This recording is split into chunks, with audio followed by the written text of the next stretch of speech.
Gauri Suryavanshi, S मराठीमध्ये आपलं स्वागत। वळूया आजच्या बातमीकडे। सामाजिक ऐक्य जपणाऱ्या महाराष्ट्रात आजची परिस्थिती बघता सामाजिक सौंदर्याची वीण तुटली जात असल्याची चिंता राष्ट्रवादी काँग्रेसचे अध्यक्ष शरद पवार यांनी व्यक्त करत राज्यातील सामाजिक सलोखा बिघडत असताना सर्वांनी सामाजिक एकोपा राखण्यासाठी एकत्र येणे गरजेचे आहे असे आवाहन केले। दिंडोरी तालुक्यातील आंबे दिंडोरी येथे कर्मवीर दादासाहेब गायकवाड यांच्या स्मारकाचे उद्घाटन पवार यांच्या हस्ते झाले। त्या प्रसंगी ते बोलत होते। कार्यक्रमाच्या अध्यक्षस्थानी राष्ट्रवादी शरद पवार पक्षाचे प्रदेशाध्यक्ष शशिकांत शिंदे होते। पुढे बोलताना पवार म्हणाले की डॉक्टर बाबासाहेब आंबेडकरांचे अतिशय जवळचे म्हणून दादासाहेब गायकवाड यांची ओळख होती। दादासाहेबांचे राज्यासाठी आणि देशासाठी मोठे योगदान होते। त्यांनी समाजातील दीनदलितांच्या, भूमिहीन, उपेक्षितांच्या उद्धारासाठी मोठे काम उभे केले। यशवंतराव चव्हाणांसोबतही त्यांनी काम केले। पंडित जवाहरलाल नेहरूंनी त्यांना राज्यसभेची उमेदवारी देऊ केली, मात्र त्यांनी ती नाकारली। असे त्यागी वृत्तीचे दादासाहेब होते। त्यांचे विचार आजच्या तरुणांनी आत्मसात करावे असे सांगतानाच कर्मवीर दादासाहेब गायकवाड यांच्या जीवनचरित्राचा इतिहास कथन करताना त्यांचा एकष्टी कार्यक्रम नाशिकला झाल्याचा उल्लेख करत त्यावेळेच्या नाशिक जिल्ह्यात विविध मान्यवरांचा आवर्जून उल्लेख केला। अध्यक्षस्थानावरून बोलताना प्रदेशाध्यक्ष शशिकांत शिंदे यांनी सदर स्मारक लोकार्पण जरी उशिरा झाले तरी ते कर्मवीर दादासाहेब गायकवाड यांना अभिप्रेत असलेल्या शाहू फुले आंबेडकर यांचा वारसा जपणाऱ्या शरद पवार यांच्या हस्ते झाले असल्याचं सांगितलंय।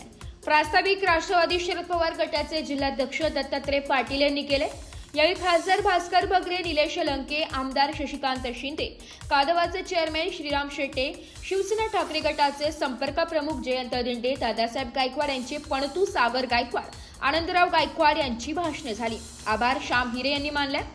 यावेळी जिल्हा परिषद माजी अध्यक्ष विद्याताई पाटील, माजी समाज कल्याण सभापती सुनीता चारोस्कर, माजी जिल्हा परिषद गटनेते प्रवीण जाधव, गोकुळ पिंगळे आदींसह विविध मान्यवर, सरपंच, उपसरपंच, सदस्य, सोसायटी संचालक मंडळ, ग्रामस्थ मोठ्या संख्येने उपस्थित होते। आज महाराष्ट्राचं चित्र थोडं वेगळं झालेलं आहे। हा समस्येचा विचार हा अस्थिर होतो का काय असं दिसतंय। ही सामाजिक ऐक्याची वीण आहे, ती उसळते का काय असं चित्र दिसतंय। आणि आज जात समज या सगळ्यामध्ये एक वेगळं चित्र या ठिकाणी दिसतंय। माझ्या मते हे एक प्रकारचं आव्हान आहे।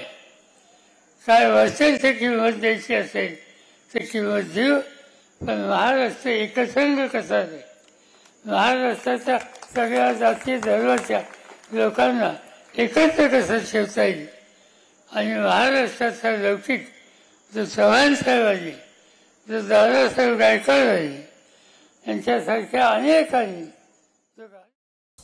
एस मराठी न्यूज साठी तालुका प्रतिनिधी बापू चव्हाण, दिंडोरी। अशाच नवीन ताज्या घडामोडी जाणून घेण्यासाठी आमच्या एस मराठी न्यूज चॅनलला लाईक करा, शेअर करा, सबस्क्राईब करा आणि बेल आयकॉनला क्लिक करायला विसरू नका।